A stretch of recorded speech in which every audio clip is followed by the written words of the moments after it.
The bye week is over. The Browns are back in action Sunday. Fantasy football, injuries, bye weeks. What are we doing as the fantasy playoffs closely approach? A lot of show coming up. Let's get to it. Turn up your volume. Because you're about to listen to The Sick Podcast with Andy McNamara, the sickest Cleveland Browns podcast. Chubb runs, he's to the 10, 15, he's to the 20, 25, 30, 35, 40, 45, 50. There goes Chubb, he's to the 30, 20, 10, 5, touchdown, Chubb Hub. It's gonna be sick. Hello, everybody. Yes, we are back from the bye week. We are good to go. I didn't take a bye week off, though. We were cooking last Sunday. Lots of good stuff there. Lots of bets, and fantasy football and Browns talk and what if. A contest today. We're going to be giving away a Stadium Mustard shirt to you guys. We'll get to that a little bit later on. There you go. Hey, you know what? We'll get to it right now. Look, you got the red one there. So you can win a red one like I got here, my Stadium Mustard, or a black one. Let's see. There you are. Right? Stadium Mustard. I'll tell you how you can win those from our buddies at Stadium Mustard. Look at that. From ballparks to backyards and everywhere in between. Stadium Mustard is a smooth but spicy mustard, rich in taste and tradition. Stadium Mustard is real and organic, not manufactured. Available at Brown Stadium. I've had it myself this year at Brown Stadium. Delicious Guardians Minor League and Northwoods Leagues. Stadium Mustard. You keep it in your fridge. I put on my chicken fingers last night. Had to get the kids some chicken strips. Right? Pop some Stadium Mustard on that. It's beautiful. So we'll give away and these shirts, they're so comfortable. It's tremendous. So it's going to be an Instagram contest. We'll get to that a little bit later on. But let's talk some Browns coming out of this bye week. We'll get to the fantasy football under the wire, waiver wire setups for week 11. Let me tell you, kids, the pickings are slim, but we're going to try anyway if you're filling in for bye weeks, injuries. I find myself in some precarious situations when it comes to my fantasy teams heading into this week. So we'll get to that a little bit later on. But let's bring in our guest friend of the show, Noah Weiskopf, back from the Orange and Brown Report. Noah, are you ready for Browns action? 2-7 out of the bye, just as we expected, right? No, I'm ready. All the fireworks coming out this weekend. Oh, my gosh. Noah, let's take a quick – the bye week's a time for reflection, although Andrew Berry at his press conference said he wasn't in, quote, reflection mode yet. This season could not have gone more wrong. Even the most cynical of fans or reports could not have imagined it going this bad. Maybe as Browns fans, we should know better. But what's your take at 2-7, where this team is at and what has happened? Oh, what has not happened, I think, is the better question. I'll start with this. You know, being out at training camp and OTAs and all those kinds of things, I think, or mainly training camp, I think that not that a lot of people could see this coming, but I know that it didn't look right, I think is the best way to put it.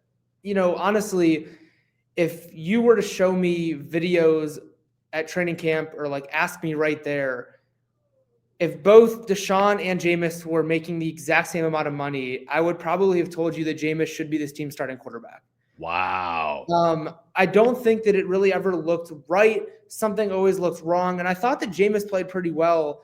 Not that Deshaun was like really bad in training camp, but I thought Jameis was throwing a good ball. He was making plays more so than Deshaun. And it was just as simple as that. Now, I didn't think that we would be at this point in the season sitting here at 2-7, given everything that's happened. But I can't say that I'm like 100% surprised that we're sitting here right now. I thought something was wrong, but it almost wasn't even worth it to make that sort of claim, especially because this season, who knows, could have went the other way, right? Like Deshaun comes out here and is slinging the ball around. And then at that point, it's just a silly take that, you know, probably wouldn't have even been believable. But, and I don't mean to like say this now as being like, I told you, or I knew that this would happen. Because, of course, like nobody knew this would happen. No. And I know you can't blame it on one person, right? Like it's not just Deshaun's fault. Like there's a lot of different moving parts here that maybe, just didn't work out, right? I thought that really early on they should have had Deshaun in more under center situations. I thought they should have had him out of the pocket, moving around on play actions. Like that is really what makes quarterbacks look better and what Kevin Stefanski had done so well in the past. And the time that they, to me at least, the time that it seemed like they did that was against Jacksonville and those first couple of drives. Right. In which, what did everyone say after those drives, right? Like, oh, wow, this is really looking a little bit better. And then it seems like they almost got away from that again. Didn't work. I think the offensive line was just an issue in general with Deshaun there. The offense that Kevin Stefanski, Ken Dorsey, and Deshaun implemented and went over this offseason just hasn't really worked and has not fit who Deshaun is. It just didn't, none of it worked out. So that's where we're at. A lot of fans are looking towards the draft. This bye week was one that probably wasn't the most fun. A lot of these guys have had over a bye week. They're going to a lot of college football scouting. A lot of college football. They're going to look and just continue to try to get better and win a couple more games here and really just limp to the end of the season and see where you're at after that. Boy, that's very interesting, your points about training camp there. And Jameis Winston looking at least equally as good, if not better. And no, that's part of the problem. Nothing has ever been quite right around Deshaun. So at some point, it's kind of that you blame everybody else, but then you have to get to a spot where you say, okay, maybe it's not everybody else. Maybe it's you. And by you, I mean Deshaun Watson. He's just not right between the ears. We saw the moment. And look, Jameis Winston the next week had a bad Jameis game, but you saw the cloud lifted. Everyone seemed to be able to exhale. You had everybody start looking better because there was that cloud. Sometimes it's just not an X's and O's thing. It's a people thing. And we saw that. And, I think there's something to be said that Kevin Stefanski's system has worked in one way or another with every single other quarterback on this team and going back to Minnesota. And it's not Deshaun Watson. So for me, I say it's Deshaun. It's not working. It's not going to work. I don't think it worked. It has not been working. Now, I do want to make this clear with the training camp situation. Like, that's not Deshaun Watson's fault necessarily. Like, there were a lot of things that were not working. It was not just Deshaun. Drop balls, penalties, of course. It was a bunch of different things. So I don't want this to come off as like this is totally Deshaun Watson's fault because it's not. There's a lot of different moving parts, and maybe if there were some other things that had been right before they were wrong, then maybe we would not be at this position in the season.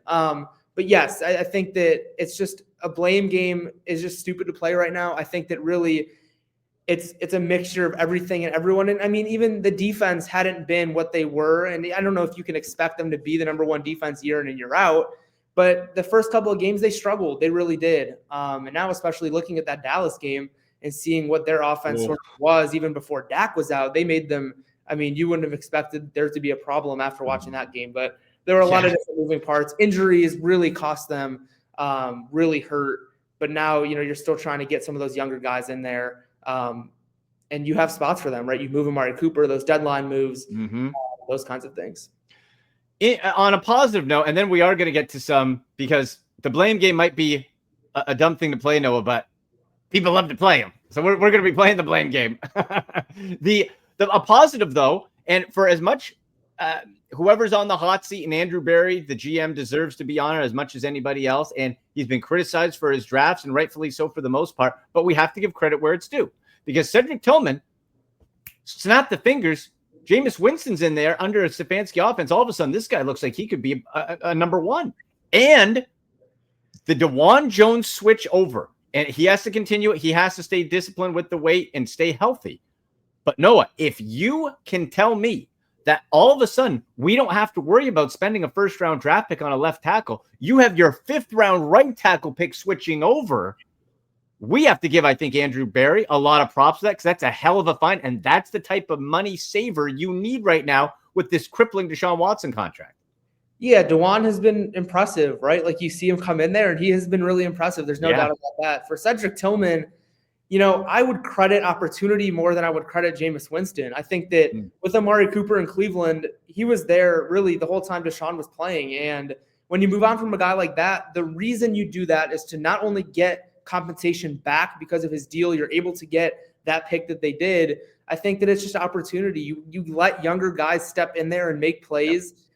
There's not a lot of pressure at that point in your season. You sort of know where you stand, and let him go out there. And Jameis's, mindset of just like go out there and throw the ball. Mhm. It's not something Deshaun had, and Deshaun didn't want to throw these interceptions. Jameis is going out there slinging. Does he want to throw interceptions? No, but he's going to make the plays. And if an interception comes of it, an interception comes of it. And that's sort of what you get with Jameis. And that's what's been talked about ever since he started, is like he might lead the league in touchdowns, but he also might lead the league in interceptions. That's sort of who he is. That's what Joe Flacco was, right? Like he was throwing interceptions, but you're moving the ball down the field and you're taking shots, and guys are doing well off of that, right? Cedric Tillman is really taking advantage of his opportunities.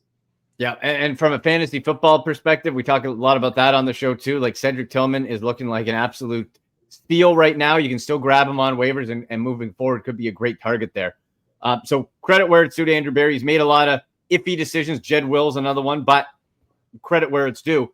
Now let's look at this. So on Sunday's show, I was chatting with Dave DiNatale from WKYC Sports, and we were saying who needs to be held accountable? Not so much even blame per se, no, but this accountability or lack thereof from the Browns, because they use the collaborative approach and it's very slippery and nobody's held accountable, good or bad. Well, somebody's got to be held accountable at the end of the day for this Deshaun Watson deal and this bad season, presuming it continues kind of, you get a couple wins here or there.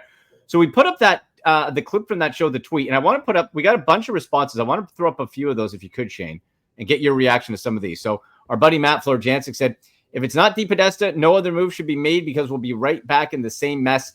That's the type of thing I think as well. No, and I want to get your thoughts on this. If the chief strategy officer, Paul DePodesta, is still controlling the strings from behind the scenes and his vision, and his job is to keep everything on track the way it's supposed to be, my thinking is it doesn't matter if you fire Andrew Berry or fire Kevin Stefanski. You're just going to bring in more analytics or young yes men to do the same thing. So I don't think if you really want a change and a strategy change and a culture change, whatever that might look like, I think DePodesta has to be the first to go or at least be reassigned. What do you think of that comment? I think it's possible. Again, like it's just really hard for me to come on here and place the blame on one person. And I know it's so old, but really I think that it's so many different moving parts. I think the loss of Bill Callahan is really huge. I was told that before the season even started. I was told to watch by another league exec. He told me that, just look out for this. I'm telling you, this is a big deal. And then you open the season with the offensive line struggles you do. It's a lot more than front office guys. Now, I will say, when you have injuries like this, the biggest thing that you need is depth. And to have the struggles you do, even with injuries, I know injuries are like the injury plague is really significant, but to not have guys to be able to fill in there and really develop and be able to hold it down a little bit, I think that even is something you can look at this front office and say, you need to do a better job of building this depth. And that's something Bill Callahan did so well, was you felt like when a guy went down and you plug someone in, it's like, he knows what he's going to be doing and he's going to hold down the fort. So I think sort of even those two go together along with the quarterback and the play calling and all those different things. Really, it's hard for me to just say it's Paul DePodesta or something like that. Well, the Bill Callahan, you're absolutely right. And we've been talking about it on the show all off season as well, where he wasn't just, people think, line coach. Okay. But no, he was more than that. He was a confidant. He was an advisor to Kevin Stefanski. He helped a lot in the run game as well. And my thinking is, one, his son got a job. You go with your son. But they talked about it, and his own son said the year before, Bill Callahan saying he didn't leave. So I think the hiring of Ken Dorsey, the seeing writing on the wall where this offense, and that we've seen lack thereof, has gone, he didn't want to be a part of that style. So it's another error from whoever makes those decisions inside the building. Let's pull up another one here, Shane. We got from Larry Holtkamp. They need to clean house in the front office and bring in some football people to judge talent. Enough of these Ivy League smart guys. So there's something, Noah, where we had the John Dorsey era, of course, which had a lot of good, some bad decisions as well. And you've gone the last decade in one way or another. And I'll bring it back to Paul DePodesta. If he's the strategy guy and he's supposed to be held, if it's his vision, you have the Ivy League mindset with the John Dorsey blip. The blip was good. You've had some success, but if you're going to have to make a change, do you think a football guy would make sense more so in the front office, even as a head coach, which I think Stefanski should stay personally? But as far as getting back to try to have like, okay, let's have some more traditional football because you have the biggest analytical department in the NFL, and it doesn't seem to be working long term.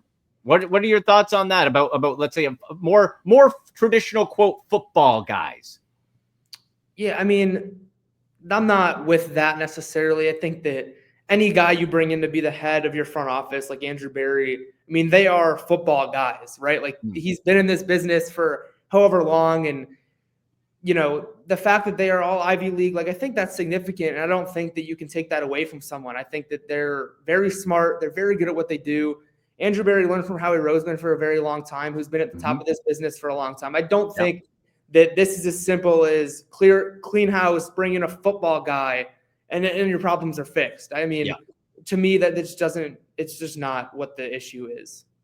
Yeah, I think really what a lot of the problem is, Noah, is this since day one, this Deshaun Watson acquisition put a dark cloud over this whole organization. Is it all Deshaun's fault?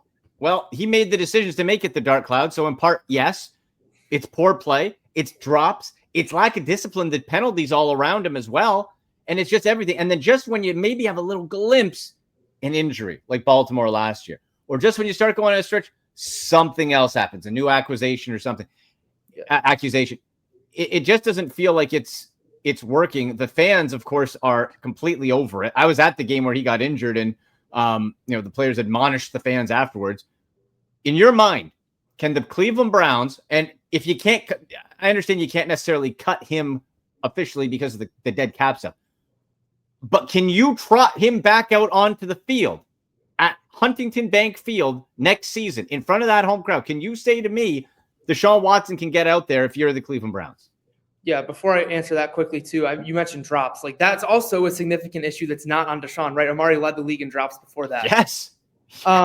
Cedric Tillman too, he dropped a couple big ones. Can you trot Deshaun out there week 1 next year? In my personal opinion, I don't think you can. Mm-hmm. However, I see a world in which they do. I'll be totally honest. I do see a world in which they do. Now, the biggest thing here, and based on conversations I've had over the past weeks, months, ever since you kind of saw this thing the way it was going with Deshaun, is you really can't release him. You really just can't. You can't do it. Mm-hmm. So in that way, what do you do with Deshaun on this roster, right? Like, do you just make him your backup? What are you doing? And then, I think everyone, I don't know if we'll get to this or not, but in the draft this upcoming season, I think every Browns fan is sort of at this point where they're going to have a top 10 pick. They're going to take a quarterback. All of our problems are going to be fixed. We'll have a new guy up there. I have done this before and I will continue to do this. I will caution everybody saying that because I don't think it's a given they'll take a quarterback. In fact, I think the most likely outcome as of now for me is them taking best available, not quarterback. Now, obviously that can change. Really?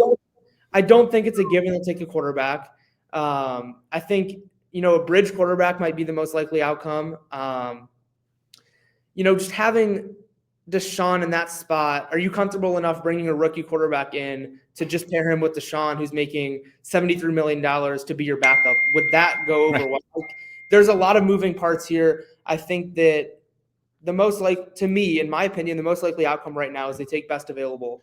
And I think that there's an avenue in which Deshaun is a starting quarterback for the Browns next year. I wouldn't rule it out. I would not rule it out. Now, I'm not telling you guys that that's going to happen.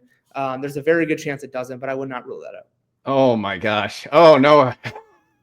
I know many viewers are not going to be happy with that in conversation with Noah Weiskopf from the Orange and Brown Report. Okay. So Noah, you mentioned that. And look, really, it is so far away from the draft. We don't know where the Browns are going to be drafting. Do they win 4 games? Do they go 4-4 the rest of the way? Do they win no games? Do they win 2?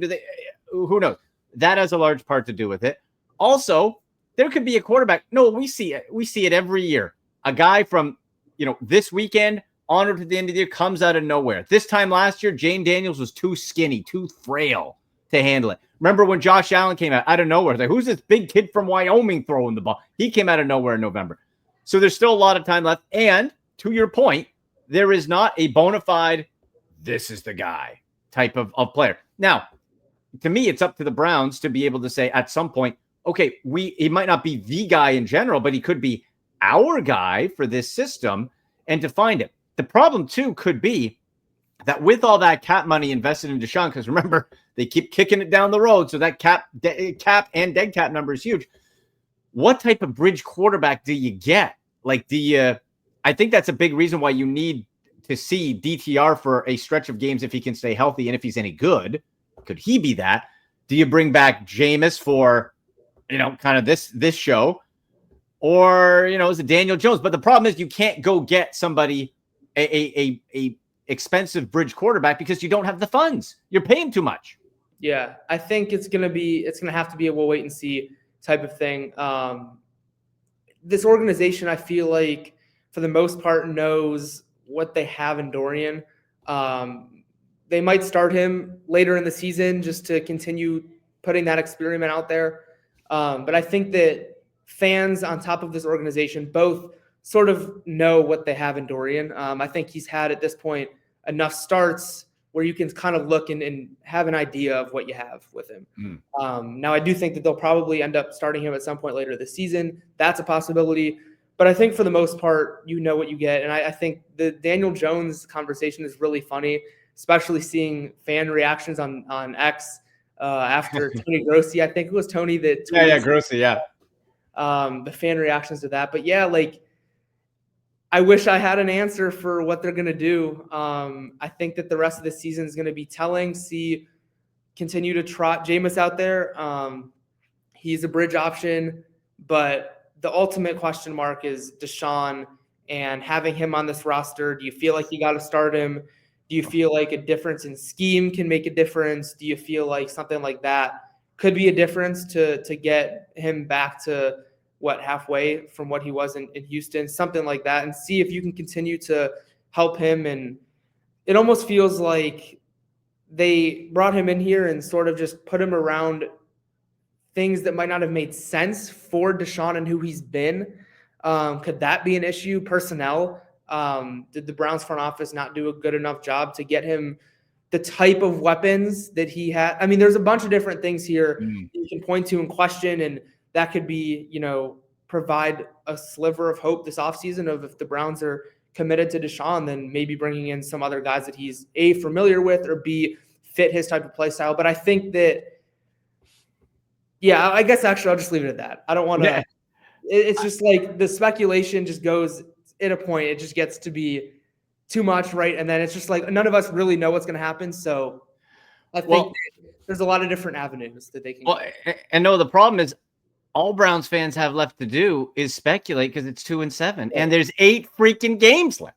And I think that's all there is. So I want to know, what would you love to, perfect world, what would you like to see out of this team? Is it like Kevin Stefanski said in his press conference? I think he said 1 through 100, it's to win. I got sort of the vibe from him and Andrew Berry. Like they were a little more, I don't know, skittish or down emotionally. Like, I wonder if their jobs, the Deshaun situation and just overall roster situation also has to come. Who's here at the end of the year?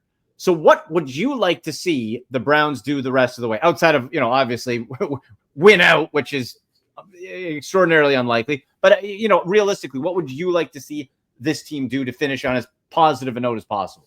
And I'll say, too, with Andrew Berry, I mean, he was non-committal to Deshaun as his future. That's right. He was also out of a press conference where he says just about nothing. That was, I think, probably your biggest takeaway. Yeah. For me, I want to see these young guys. I want to see these young guys have an opportunity to play. Cedric Tillman has had that opportunity. I want to see what Jamari Thrash has. I want to see some of these younger guys. Isaiah McGuire has been playing really, really well. I want to see what he'll be able to do for the rest of the season. If he's going to be able to step up and be, that future Myles Garrett type guy. He's been having a quietly really great year.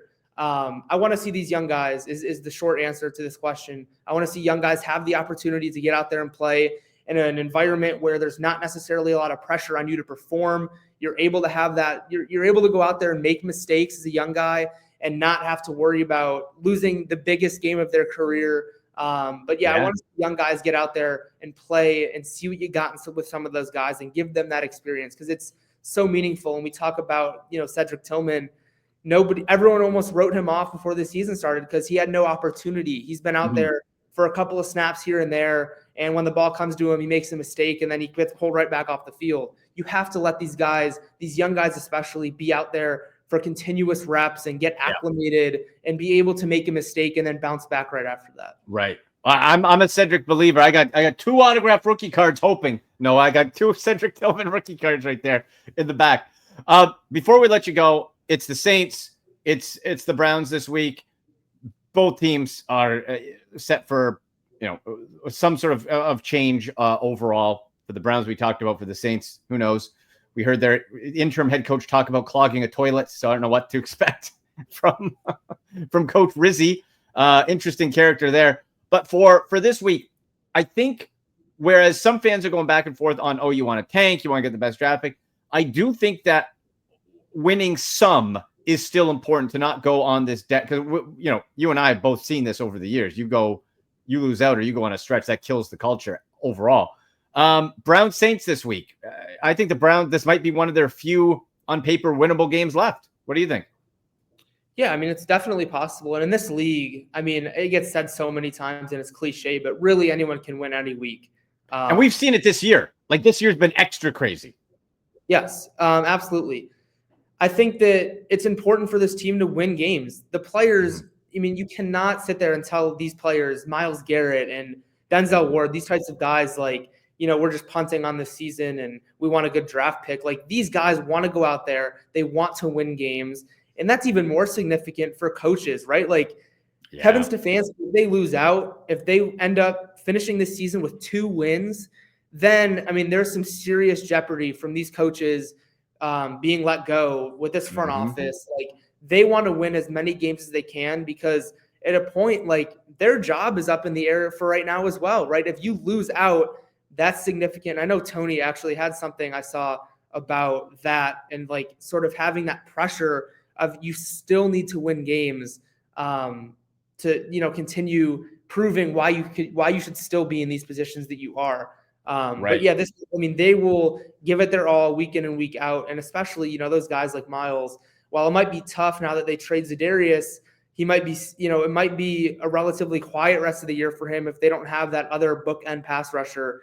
But that's why you let a guy like Isaiah McGuire go to work and see if you have something there. But yeah, these guys, especially these vets, you look at Joel Bitonio and all those guys on the line, like, they will be giving it their all every game. They just want to win games. Yeah, Nick Chubb, of course. And the McGuire point at other positions, it's a good point because here's your chance, kid. Prove it. Like this DeJuan Jones as well. Look, now you're left tackle. Now you solve a problem. Like, if DeJuan Jones keeps it, that's a big problem. So if you talk about best player available, you don't have to take a first-round pick on a left tackle now. Opens things right up. So you're right. There is some real opportunity there. No, you've been very generous with your time, brother. Tell people where they can find your great work. Yeah, I'm at Browns with Noah on socials and then at the OBR for all the Browns content. Awesome, buddy. Thank you so much. Appreciate it. Thanks for having me. All right, there you go. Noah Weiskopf from the Orange and Brown Report. Oh, God, Browns fan, what do you think? Noah's saying, not that it's a sure thing. Of course, no one knows what the sure thing is. But that Deshaun Watson gets trotted out again. The Haslams, I know they're not that tone deaf. Now, people could say, well, didn't care about public relations when you brought in Deshaun Watson. True. However, their anticipation was, all right, we'll get some backlash, but it's Deshaun Watson. He's going to knock off the rust. He's going to be balling, and then no one's going to be asking questions because we're going to have a great record and he's going to be doing great. Well, obviously, the exact opposite happened and everything went wrong.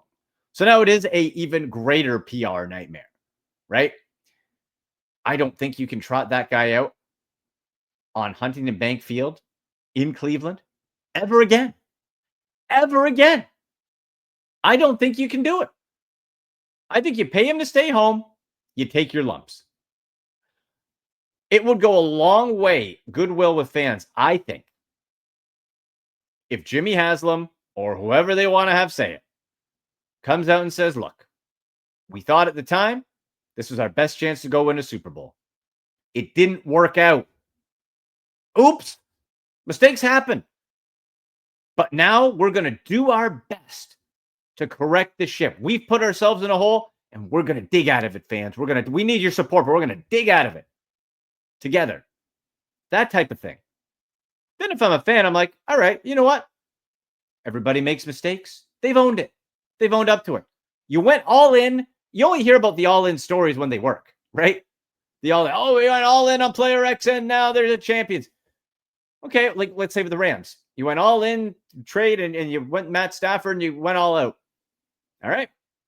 Well, that worked. You got a Super Bowl. Then you rejigged, and you don't hear about the all-ins that don't work too often. This is the ultimate all-in and the worst trade in NFL history, the worst contract in NFL history that didn't work. So you failed miserably. What do you do now? You can control the controllables. You put yourself in a horrific situation. You cannot put Deshaun Watson back on that field. Tell me I'm wrong, Browns fans. Please, somebody make the case to me that it makes sense to put Deshaun Watson back on that field next year in any capacity. I don't even think you can dress him. Do what Houston did. Okay. Sit at home, brother. Sit at home. The only difference is there's not going to be a sucker like the Browns to bail the Texans out and trade for him. You have to have that guy sit there for 2 years and not play. His career might be done. Like I've heard reports like some executives behind the scenes think that Deshaun Watson will not play another snap of football in the NFL. I don't know about that. I certainly have no interest in seeing him play. But now what do you do at quarterback? Very interesting. Very interesting. Let me know. I really want to know your guys' thoughts on this. Hit us up in the comment section on X at SickPodBrowns, at AndyMC81, Instagram at AndyMCSports. Do you feel Deshaun Watson should be the Cleveland Browns quarterback in any way anymore going forward? And not like, oh, I hate the guy. No. Do you think that there's a way they could bring him back that would make sense and not infuriate the fan base? I really don't think there is. But hit me up. Let me know. Make sure you hit subscribe, notifications on. All right. Let's talk about fantasy football. Week 11. We got some problems, people. All right. And your fantasy football team, I'm sure, as the playoffs approach. On bye this week, the Giants, the Cardinals, the Buccaneers, and the Panthers. On paper, you look at some of those teams, you're like, not that big of a deal. But there are some parts. We're without Malik Neighbors. We're without Marvin Harrison Jr., Kyler Murray, Baker, Cade Otton, the Panthers, even Xavier Legette, Chuba Hubbard. You're missing some pieces. So the question is, what do we do about it? Well, that means we got to go under the wire. Let's take a look. All right. I'm going to be honest with you guys. I always am honest with you, but I'll be extra honest. At the running back position, it ain't good. You know how I know that? Not just the research I do for the show, for my own fantasy teams. The pickings are slim, if at all. There's a lot of finger crossing and hoping and committee sharing. You know who the top guy is this week for me? The Denver Broncos, Audric Estime. 96% available. What we're hoping is more volume share. He outsnapped and outtouched anybody else on that Denver backfield. Will that continue? I don't know. Rookie from Notre Dame. Looks sharp, looks fresh. He good. I'm trying to get him in a couple of my leagues. Khalil Herbert was last week. He did nothing. Does he get more attention this week for Cincinnati? Maybe worth a speculative ad. The problem is we're running out of time in the fantasy season, and you don't want to start guys that you don't have to until they prove they can do something. But you might not have a choice. Like for me, on one of my teams, it's either Khalil Herbert or if I get Audric Estime as my second running back because of my bye week situation. That sucks. That's terrible. So Estime outside running backs again. Gus Edwards is back. Really what that does, Kamani Vidal, it kind of kills his value. But Gus Edwards, unless he's scoring a touchdown, he's doing nothing. We saw him all year. Nothing. I don't recommend Gus Edwards. Tyjae Spears for the Titans. 46% rostered under our 50% threshold. PPR, scat back. Could he? Maybe. Maybe. Probably not. Cam Akers for the Vikings. Again, a handcuff. He's out touching Ty Chandler. Okay. What's that mean still? 5 fantasy points? It's very slim. So those are the ones you want to try to add. If you got to start one of them, Audric Estime for me for the Denver Broncos. Now, wide receiver, a little less dire. Ricky Pearsall. How about this guy for the 49ers?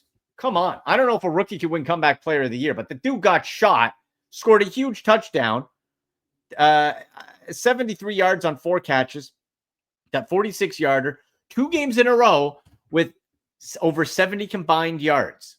Okay? So now what we got to do is look, because I like that type. It's not big touchdowns, not highlight plays. Is he getting consistent production? Over 2 weeks, we got 70 yards or more each week. We can't ignore that. That would lead me to believe that with the 49ers forever in a state of flux and being banged up, that Ricky Pearsall should be getting more opportunities. Like I said, 38% rostered. That is a must add. I went to try to add him in my league. I'm in 6 leagues this year. He's gone in all of them already. So this 38%, I don't know. Maybe he's in yours. If he is, grab him. Same with Cedric Tillman of the Browns.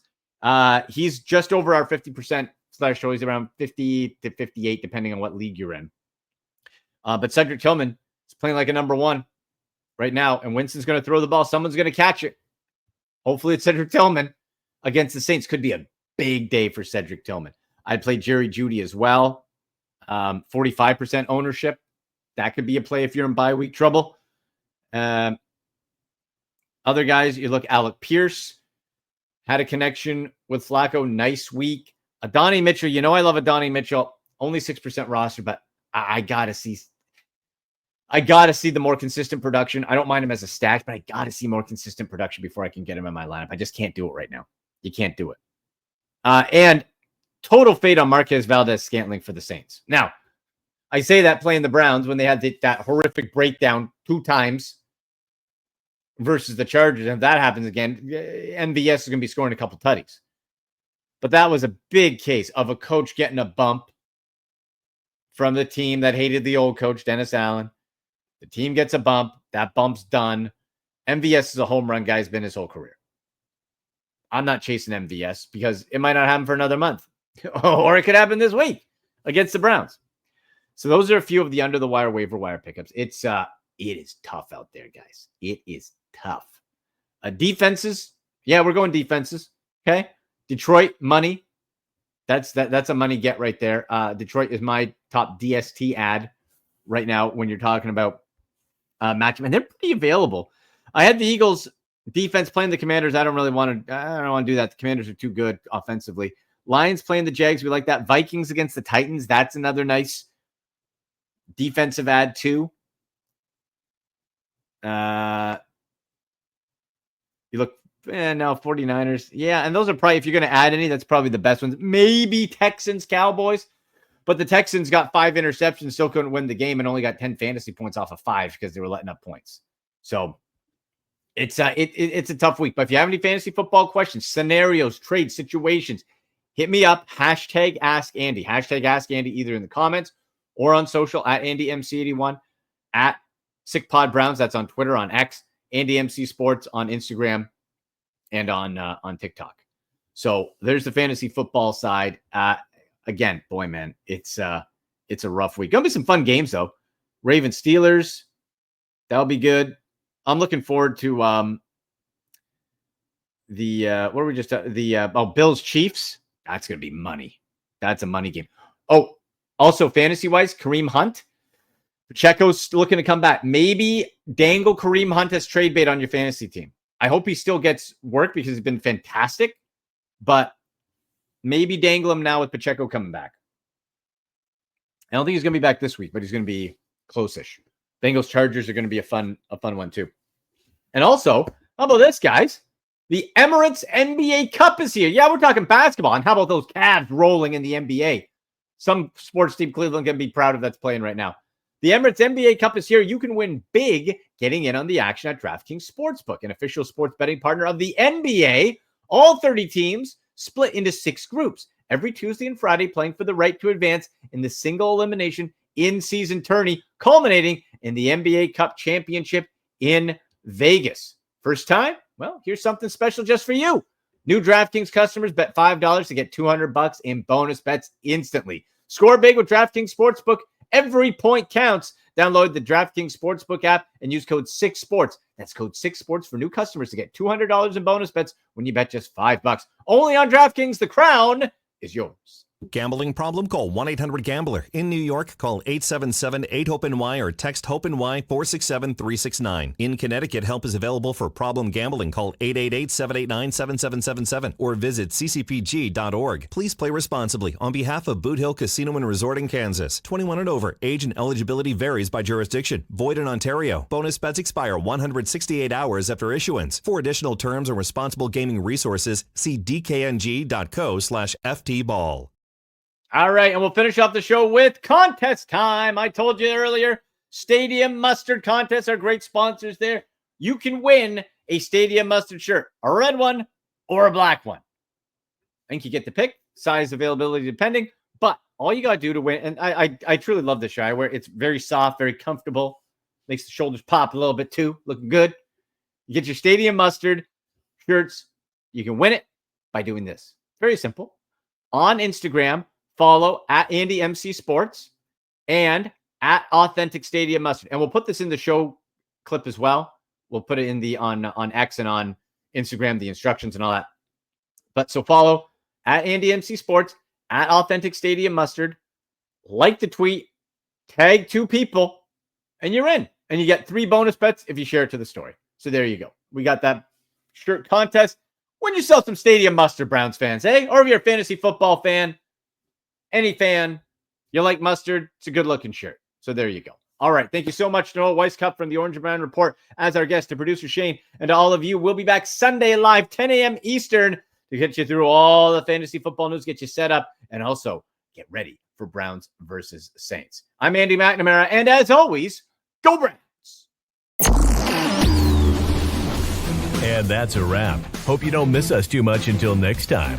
Follow the Sick Podcast with Andy McNamara on YouTube, Instagram, Facebook, Google Play, and Apple Podcasts.